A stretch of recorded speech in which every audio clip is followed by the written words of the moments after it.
Hello students, তো তোমরা সবাই কেমন আছো? আশা করি তোমরা সবাই ভালো আছো। তো আজকে চলে এলাম আরও একটা নতুন নোটসের ভিডিও নিয়ে, যেটা তোমাদের 12th 4th সেমিস্টারের জন্য খুবই গুরুত্বপূর্ণ একটা কোশ্চেন। এই কোশ্চেনের উত্তরটা অবশ্যই তোমরা ভালো করে পড়ে নেবে, কারণ এই কোশ্চেনটা তোমাদের পরীক্ষায় আসার সম্ভাবনা 100%। এই কোশ্চেনের উত্তরটাও তোমাদের জন্য সহজ সরল বোধগম্য করে তৈরি করা হয়েছে। আশা করি তোমাদের সবার ভালো লাগবে। তো চলো বেশি দেরি না করে শুরু করা যাক। চারিদিকে হইচই পড়ে গেল। কোন ঘটনার পরিপ্রেক্ষিতে চারিদিকে হইচই পড়ে যায়, আলোচনা করো। অথবা এই কোশ্চেনটা এভাবেও আসতে পারে, সেই বছর কার্তিক মাসের মাঝামাঝি 3 দিন আগে পরে গায়ে দুটো খুন হয়ে গেল। কোন দুজন, কিভাবে খুন হয়েছিল, তাদের দুজনের খুন নিয়ে এলাকাবাসীদের প্রতিক্রিয়া সংক্ষেপে বিবৃত করো। উত্তরটা শুরু করার আগে তোমাদের কাছে রিকোয়েস্ট, তোমাদের যদি উত্তরটা ভালো লাগে তাহলে অবশ্যই লাইক কমেন্ট সাবস্ক্রাইব করবে, আর অবশ্যই এই উত্তরটা তোমাদের অন্য বন্ধুদের কাছেও শেয়ার করে দেবে, যাতে তাদেরও হেল্প হয়। বাংলা সাহিত্যে একজন উল্লেখযোগ্য নক্ষত্র হলেন গল্পকার মানিক বন্দ্যোপাধ্যায়, যার রচিত একটি উল্লেখযোগ্য ছোট গল্প হলো হলুদ পোড়া, যেখানে গায়ের মধ্যে দুটো খুন হয়েছে।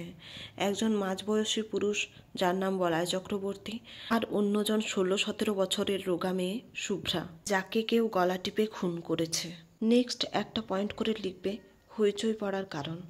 গায়ের দক্ষিণে মজাপুকুরের পাশে যে গজারি গাছটা অনেক কাল থেকে দাঁড়িয়েছিল, সেই গাছের নিচে বলাই চক্রবর্তী খুন হয়েছে। খুব সম্ভব লাঠির আঘাতে মাথাটা আটচির হয়ে ফেটে গিয়েছে, তাই চারিদিকে হইচই পড়ে যায়। এরপর আর একটা পয়েন্ট করবে এলাকাবাসীদের প্রতিক্রিয়া। আলোচ্য গল্পে বলাই চক্রবর্তীর এই অপমৃত্যুতে আশেপাশের 10টা গ্রামের লোক বিস্মিত হয়নি, কারণ বলাই চক্রবর্তীর এরকম মৃত্যু লোকে প্রত্যাশাই করেছিল, আবার অনেকে তার মৃত্যু কামনাও করেছিল।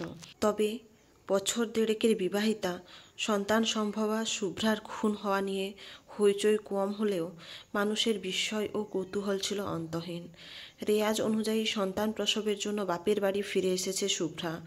পাশের বাড়ির মেয়েরা পর্যন্ত, যার মধ্যে খাপছাড়া কোনো লুকোনো জিনিস খুঁজে পায়নি, এমন মেয়েকে গলা টিপে মেরে যাবে কে বা কারা, তা ভেবে উঠতে না পেরে গাশুদ্ধ লোক অপ্রস্তুত হয়ে পড়েছিল। তবে অজপাড়া গাতে যা হওয়ার তাই হয়েছে। শুভ্রার খুন নিয়ে নানা কাল্পনিক যোগাযোগ ঘটিয়ে মুখে মুখে নানান জল্পনা কল্পনার সমাবেশ ঘটেছে। আলোচ্য গল্পের মাঝে নবীনের স্ত্রী দামিনীর মুখ দিয়ে শুভ্রার আত্মা বলেছে যে বলাই চক্রবর্তী তাকে খুন করেছে। আবার একেবারে শেষে ধীরেনের মুখ দিয়ে বলাই চক্রবর্তীও স্বীকার করেছে সেই শুভ্রাকে খুন করেছে। ভূতে ভর করা এই স্বীকারোক্তি ছাড়া দুজনের খুন হয়ে যাওয়ার অন্য কোনো কার্যকরণ সূত্র গল্পে পাওয়া যায়নি।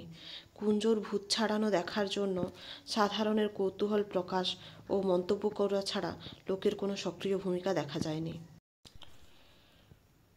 তোমাদের যদি নোটসটা ভালো লাগে তাহলে অবশ্যই লাইক কমেন্ট সাবস্ক্রাইব করবে। এর পরবর্তীতে তোমরা কী নোটস চাও সেটা অবশ্যই আমাকে কমেন্ট করে জানাবে। ধন্যবাদ।